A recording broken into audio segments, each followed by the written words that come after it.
Hey, I am Mustafa Sharif. Thank you so much for listening to Urbanistica podcast. Finally, today we're going to talk about Openhack. Madeleine is going to tell us the untold story and all the details behind the scene, behind the hackathons. I have the pleasure to welcome you to Urbanistica podcast. Hey, Hey, thank you. Happy to be here. my pleasure. How are you doing? Very well, thank you. Rainy weather here in Stockholm. How is it going with you during these days? Surprisingly well. We have quite a small team my company working in Sweden, so we quite used to be working either remote or on the way somewhere on the go. So It didn't affect it so much. most of the traveling, I just we usually travel every day. So that was the major part that is not any longer. Finally Yes. get things done and not be on the plane all the time. Well, Madi, how would you like to introduce yourself and please tell us what are you passionate about? Yeah, well, it's difficult to, where to start, but professionally, I'm a cyber technology specialist working at Darktrace, doing intrusion detection, identifying threats, finding malicious actors on the networks. But the reason why I'm here today, I believe, is more of the I'm a co-founder of Openhack, Coding for Humanity, which is my second passion, and the startup field entrepreneurship and making good out of code. Great. But how did everything start? The open hack. Of course, we have a story for it.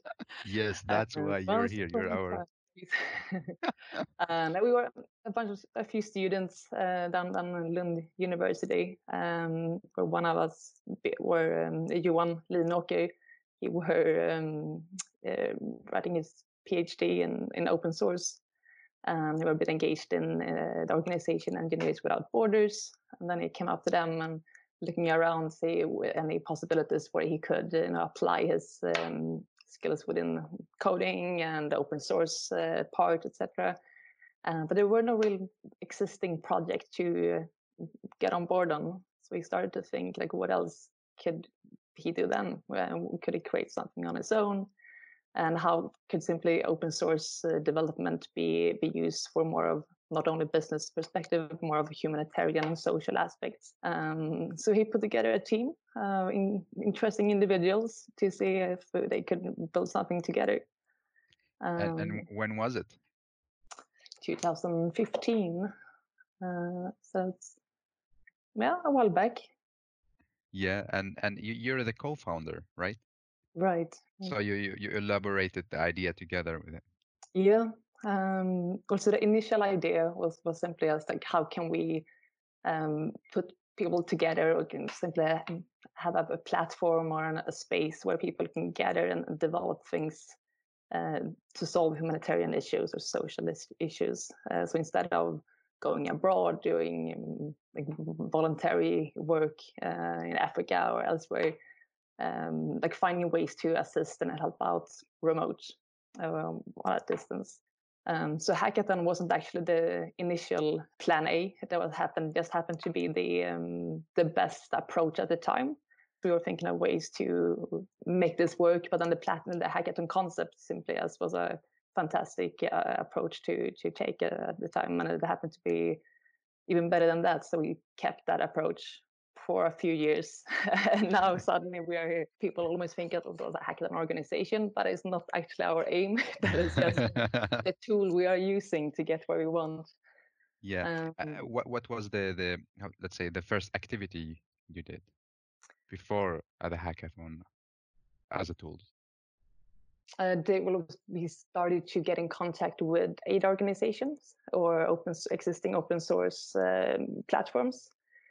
So I think the first year, I think we had the Red Cross on board. We had Ushahidi, who actually flew in people from south of Africa to get on site in Malmö was the location we were the first time, to make them explain the existing projects and what they have been working on so far and how we could assist and get things more, like get our approach and assistance on development.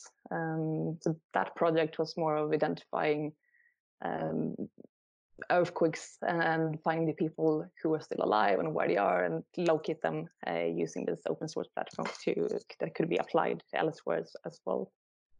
Yeah, very interesting. And in that time, you were still like student or Yeah, graduated and such? I'm still a student, so I'm trying out things. Yes. And how big was the team? We were five people at the core team, and then we have since just been relying on volunteers to jump on and assist. And we were volunteers as well. It wasn't a paid role Yeah, ourselves. by the way, I wanted to ask you, how did you make money of this? Or Well, that was the first goal, so to speak. We wanted the hackathon or the event to be free of charge for all participants. We aimed for about 100. That was a good amount, but still small enough to be a family. So we wanted to have enough money just to get around. So we started to contact sponsors. We had good interest in Stockholm, Sweden, and I think the one first and second year we had everything from local parts to Microsoft, IBM, and I can't remember so long ago now, but it was yeah we simply aimed for both big actors and the small local ones to assist in any way they could. Some just brought us water or oh, wow. Red Bulls during the day. So other people brought more money to just support the event. Yes, that's Um, very, very pleasant to hear. Then it's everything grew up and now you're in Stockholm. How is it going now? yes, for a while while we were students, all of us, we had quite a lot of time to put in. So then we simply managed it from like a more of a national level, and then we headhunted project managers around in Sweden, which then put up their team and ran Openhack hackathons with the same concept locally on their sites. So we simply handed over the information they needed and the contacts and the ideas and what should happen, and then they were on their own running their own hackathons and Yeah. locally. So, yeah, so now is Openhack is responsible for different hackathons in Stockholm or international hackathons? So far, we have only been locally in Sweden. Hackathons is still the approach we are using in order to get to our goal. But the main purpose is simply that we get in contact with aid organizations, finding out what they need and how they would benefit from developers jumping on their projects and developing things for them. So that is where we are at the moment, still identifying where can we help out, and then depending on where we find both projects or project teams, we could have a hackathon on site there to make it work out. Today, I would love to ask you, there's a big question I get from many people that how is hackathon being organized? I want the story behind the scenes from your point of view. I think the main part why hackathon is such an interesting tool or way of working, since you gather people under such a short amount of time to boost their energy, and they get together and get pumped and want to develop something in the short time as possible. I think the main part when a hackathon is being arranged or organized is to keep that motivation up throughout the hackathon, not just having a start date and end date and then leave them on their own, but just have something ongoing through all that time that sparks their motivation and simply provide them with everything they need so they won't leave the location, sort of. So provide them with everything that both like physical things, but also licenses, domains, databases, or assistant coaches, getting everything we possibly can to make their lives easier during these 48 hours. So that's the goal. And how we get there, it was lots of learning from mistakes, but also from other parts and what the participants want to have. What we learned was that people like to sleep in the locations. People do not like to sleep on the floors. They like to sleep on yoga mats. They want to have special things. No, but just identifying challenges, identifying who should be included, how the teams should be set up, what partners do we need, what coaches do we need. And then, of course, depending on what aim it is of the hackathon, it needs to be run a slightly different way. We had all our challenge owners on site each time to present the cases or the problems they had. So in childhood or the Red Cross, SIDA, and UNICEF, they were on site, and most of them were there during the entire weekend. Some just dialed in remotely, depending on where how they were in the country.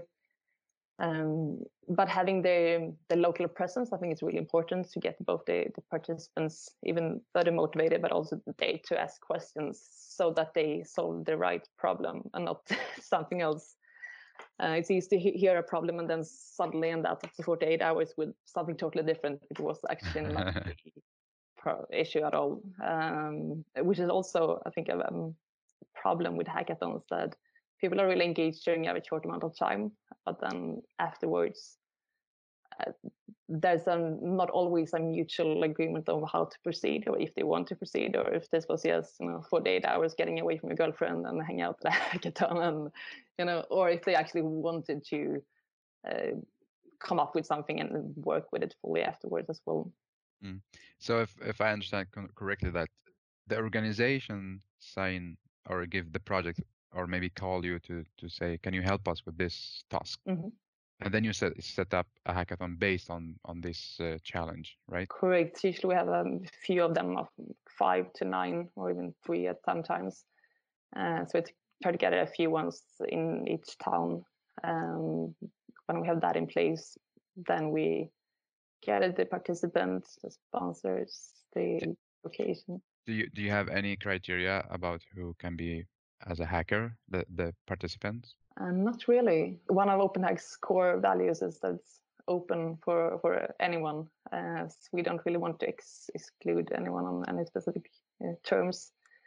It should be free and open. We have been thinking about if we should try different type of team gatherings. For example, if we should put people manually together in teams, make it more either the life more difficult or easier for people. But for that as well, we have encountered loads of different opinions. The few times we did evaluations afterwards, we always like asking the questions about how would you like to have the teams set up? Like, would you like to sign up as a team or randomized as in teams or any other way? And all the different alternatives we put out, it's always equal amount of people voting for different parts. So there are no the best solution. We haven't found yet. Let's make it difficult every time. Yeah, and recently there were so many digital hackathons. Do you think it was just trendy thing to organize internationally? Like, okay, I will not mention names of digital hackathons, but I think last month there were 4 or 5. So what is your reflection about this? Yeah, at this point in time, I don't think it was a coincidence. I think it was the only way forward to proceed, to escalate the issue we have and involve all parties as possible. And I think in Sweden specifically, there have been loads of small initiatives popping up everywhere. But since it's just locally and small, there hasn't been any central party organizing or facilitating all this. So when Hack the Crisis were popping up around in Europe, where I'm sure lots of people were thinking, like, when is it coming to Sweden? When can we make use of this facilitation and meet all these people and work together? So finally, it came also to Sweden, and loads of people were engaged. Loads of people wanted to contribute, and I think that was definitely one of the parts that made it so special, that everyone saw the same crisis. Everyone had issues in some way, so they wanted to solve it the best they could. And joining a hackathon remote is an easy way to be involved and do what you can. Simply. Is it easier for you to organize a physical hackathon or a digital hackathon? Yeah, I've been thinking of that as well. I'm not actually sure. I haven't decided yet.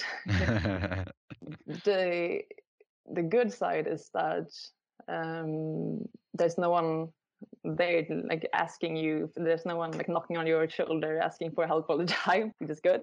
But if something happens, if something crashes, it's more difficult to get it up and running again. since you can't actually just be creative and solve it for a different thing. Let's say, if there happens something at the venue, it's always something you can do to make it work. But if it's a third-party software crashing or any other tool which everyone is relying on, that makes life very difficult.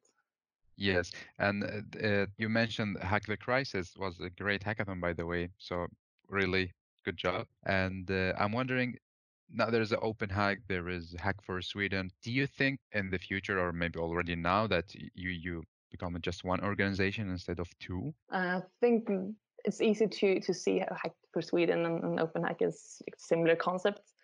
But the only thing we have in common actually is that we use hackathon as the tool of getting where we want. So we actually have very different aims and goals. What Hack for Sweden wants is to enable or make it easier for governments to enable open data and make open data more accessible for anyone.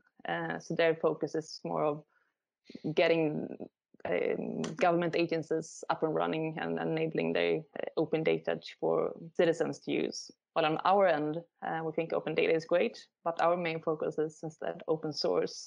So what we want to make is that all the solutions that are developed during our hackathons should be marked as open source. So they should be possible for other people to reuse and collaborate on, which is not one of the criteria for Hack for Sweden, for example. So back again, as you mentioned in the early beginning, hackathon is just a tool. It's not the aim of what you. So because many people think that okay, Hack for Sweden, Open Hack, it's only about hackathons, and so why they are two and working in two different Right. fields. We But are already working together at some projects since we are learning from each other and think we are good at different things as well. So we're using the skills the other team have to get even better. yeah, But I think we will still be two different parties working on our own goal. But I believe we also have the same target groups. So the people coming to Openhack, I'm sure it's the same people going to Hack for Sweden. So that also makes it such a smart strategic drive to collaborate even further and have bigger ones or work more together. do you collaborate with other international, let's say, I will not say Open Hack, but a kind of all with the same aim, like organization working on the same aim or approach as you do? We haven't met anyone who are working on the like the similar humanitarian or social challenges as we. But we have one big organization called Major League Hacking, based in the States, I think. Huge organization present everywhere. And what they have is the muscles for getting people involved and got the partners and the platforms and resources. So at times when we arrange our local hackathons, Open Hack hackathons, we reach out to the Major League Hacking and they help us out on providing physical things or platforms or partners or mentors or things that we just haven't managed to get ourselves. So that's one cool organization. Yeah, I imagine there's so much communication, right? You need a lot of communication Yeah, to run this. definitely, definitely loads of people to keep track of. Yes. And also, I'm thinking now the how to say the most critical question, what's happened after hackathon when the participants find solution and so are the solution going to be real or disappear? That's a very good question, and I think that's also the worst part about hackathons, that it's the concept of it. It's actually just a phase for getting cool ideas up and running in short time, and it's really proving the concept that thinks it's possible, and it's we don't need 2 years to get this up and running. We can actually do it in less, and this concept is working. We can do it in this way. But the aim of people attending hackathons is so different. It really depends on who the individuals are and what they want. At times, we do see teams coming in and they really want to make a difference. Especially for our hackathons, it's the aim is much more important than the winning. Or we don't have any prizes, for example. The winning team is not always the the team that will go further. So we focus more on getting close contact with the case contributors and the teams. So making those in a good relationships and supporting them in their potential development further. So since all the challenges they are working on are based on some of our aid organizations, so they need to be up for taking an event further as well. So it's two parties we need to get on board before we can actually proceed. But of course, there's some great examples where the teams have both gone further and above. But that's definitely the most difficult challenge we are facing to actually get things. So is the Openhack responsible to make the solution come true, or for is you just helping to put the participant and the organization together, and that's it? At the moment, we're simply facilitating the platform for them to meet. But also that is the part that we will be trying to develop even further. Since we don't want to be like us 5 people being Openhack, we want Openhack to be an organization, a collaborative organization run by anyone who wants. So we want people to get involved and jump on projects or take ownership of events or follow up procedures or whatever they want to contribute with. Simply making the organization more collaborative than it is at the moment. Since we won't be able to do this ourselves, we need people to assist and take it further together with us. Yes. What are the challenges that you're facing in Openhack? Right now, actually, I think it's that we are not students any longer, which is a challenge. Before, during, at least in Lund, people love to be like, or again, engaged a lot in voluntary work or non-profit work, or there's just being engaged in activities just for the fun of it and just for getting experience. But now, when none of us are students any longer and we don't manage to reach out to that crowd, it's more difficult to get people's attention and make them realize the value and the power of being involved in this type of organizations and seeing what it could actually lead to. So that is definitely a challenge, and not only because we want to get students involved, but just for it's more difficult to get professionals or working people to spend their free time on these type of events. How do you deal with that? Do you have any plans to?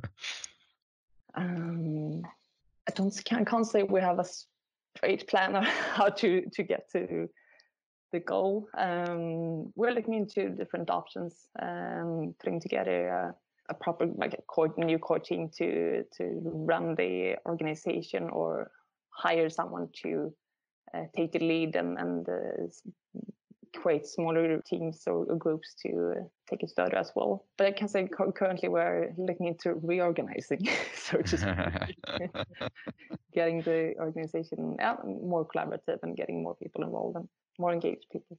Yes, and what is the next step now, talking about the future of Openhack? I think it's to become more of a platform. Perhaps we won't even be running hackathons within a year. We will see about the future.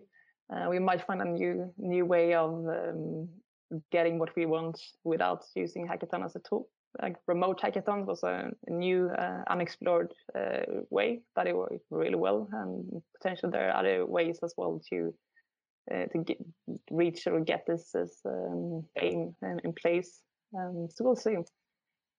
Getting a platform up and running where people can submit challenges throughout the year, and people can go in and collaboratively work on those and request assistance. But we even have a platform for coaches or mentors. There's loads of things we can do. So Very interesting. And are you looking to collaborate with new organizations as well?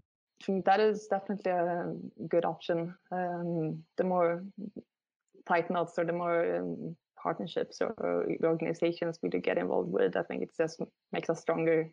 But do you have a criteria about who can be in partnership with Openhack? Depending on what they want to get out of it. But usually the organizations we run hackathons for always need to have a social or humanitarian aim. So we do not run corporate hackathons in the brand of Coding for Humanity. However, in order to get money to the organization, we also now have are running like a white label hackathons in order to get that, like I guess, more of a consulting aspect of the organization, getting money through another way, simply, since the Coding for Humanity part won't keep the organization alive for now. Yes. Well, Madi, it was really interesting and to talk with you and also to hear the story about Openhack. So thank you so much for your time. Thank you. So what is next step for you? For me, well, I as a security enthusiast, I would like to see more focus on, or even not focus, but perhaps even as a small touch of security in our next upcoming things, since I think security is might be one of the biggest risks in the future. So instead of only focusing on the core, like no food, no water, earthquakes, etc., it could also be of interest to look in more of the IT security, cyber security, like what happens and if something actually hits us, and how can we work with that, take on those type of challenges as well. Do you feel scared when you work, when you think about about it in general, I mean? Yeah, I wiped my computer last night since I so it was beaconing out to some strange domains, and I didn't know them to be related to some crypto mining part. So I just everything gone, no backup, just remove Oh, everything and restart. So yeah, I'm a bit paranoid, but I think that it's good to keep an extra eye open for research. yes, yes. Well, Madi, how would you like to summarize what we talked about and some of your reflections and three takeaway messages? One takeaway message is to stay engaged and don't lose it just because you're not a student any longer.